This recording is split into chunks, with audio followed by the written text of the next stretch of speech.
Mission 80 के target को BJP कितना अचीव कर पाएगी? सुनील सिंह साजन जी, अब आप लोगों के सामने चुनौती ये भी तो बड़ी है कि अपने गढ़ को कैसे बचाना है। आपके गढ़ में एक एक करके सेंधमारी तो बीजेपी ने कर ही ली। देखिए प्राची जी, राजनीति में कोई किसी का गढ़ नहीं होता। मुद्दों की लड़ाई होती, जरूरत की लड़ाई होती, अन्याय के खिलाफ लड़ाई होती।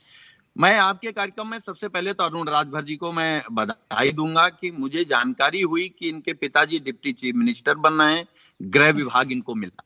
चलिए अच्छी बात है। हम लोग चाहते हैं कि पिछड़े समाज से लोग, कम से कम आवाज उठाने वाले लोग, उस सरकार में जाएं जहां कम से कम पीडीए की बात कर सकें। जहां तक सवाल बीजेपी का है, आप देखिए बीजेपी से कोई बात कर लीजिए, इनसे कहिए कि आइए बेरोजगारी पे बात करें, नहीं करेंगे। महंगाई पे बात करें, नहीं करेंगे। कहिए पिछड़ों पे बात करें, नहीं करेंगे। दलितों पे बात करें, नहीं करेंगे। इनसे कहिए चलिए पिछड़ों का आरक्षण छीनना है, तो सबसे पहले आगे आ जाएंगे। पिछड़े दलितों को नौकरी न मिल जाए, वो कहीं सम्मानित ना हो जाए, किस तरीके से ये अपमान करते हैं। और ये कह रहे हैं कि पीडीए है। हाँ, समाजवादी पार्टी में पीडीए जो है वो प्राथमिकता में है। और इसका मतलब ये एक बात का जवाब दे दीजिए सुनील जी, ये पीडीए चुनाव लड़ रहा है, पीडीए बीजेपी को टक्कर दे रहा है या इंडिया अलायंस? बड़ी कंफ्यूजन है। नहीं, कोई कंफ्यूजन नहीं। समाजवादी पार्टी का जो प्रमुख नारा है या हमारा मकसद वो पीडीए है, क्योंकि पार्टी इंडिया गठबंधन में शामिल है तो इंडिया गठबंधन की बात होगी। लेकिन इंडिया गठबंधन जब हम चुनाव के बीच जाएंगे, लोगों के बीच जाएंगे, तो हम ये कहेंगे कि हम समाजवादी लोग हैं, हम कमजोर, पिछड़े, दलित, अल्पसंख्यक, जो सामाजिक तौर पर पिछड़ गए, आर्थिक सारी बातें ठीक हैं, लेकिन आपको नहीं लगता सुनील सिंह यादव जी कि ये सुनील सिंह साजन जी, आपको नहीं लगता कि कंफ्यूजन हो जाएगी? आप यहाँ अपने पीडीए को लेकर बढ़ रहे हैं, समाजवादी पार्टी कैसे बेहतर है आप बता रहे हैं, वहाँ कांग्रेस मैनिफेस्टो के लिए कमेटी बना रही है।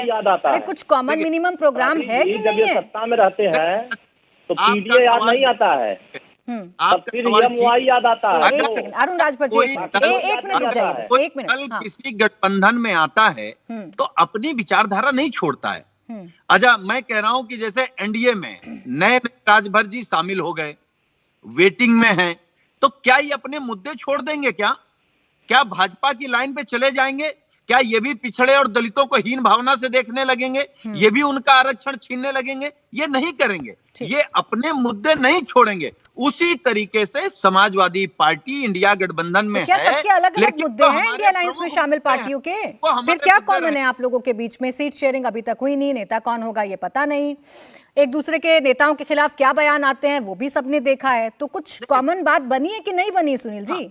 कॉमन बात ये है, कॉमन बात यह है कि संविधान और लोकतंत्र बचाना है। कॉमन बात यह है पिछड़े दलितों का हक अधिकार बचाना है, अल्पसंख्यकों का सम्मान बचाना है। और एक ही कॉमन बात, बचाइएगा ये भी तो बताइएगा ना, कैसे बचाइएगा ये भी तो बताइएगा। मुद्दों पर तो मैं एग्री कर रही हूँ, मैं आपके साथ हूँ, कह रही हूँ आपके मुद्दे एकदम ठीक है। अब सुन लीजिए, ना अल्पसंख्यकों के हो पा रहे हैं, ना दलितों के हो पा रहे हैं, ना पिछड़ों के हो पा रहे हैं। ये हो किसके रहे हैं? पीडीए में इनको सरकार 4 बार बनवाया, ये एमवाई के अलावा तीसरे के बारे में सोचा ही नहीं, तो फिर ये एमवाई से बाहर हटके। अच्छा रुक जाइए अरुण राजभर जी, आप बीच में बोलेंगे उनकी आवाज कट जाएगी, उनकी आवाज नहीं आएगी। एक मिनट मैं आपको मौका दूंगी। डिप्टी साहब रुक जाओ।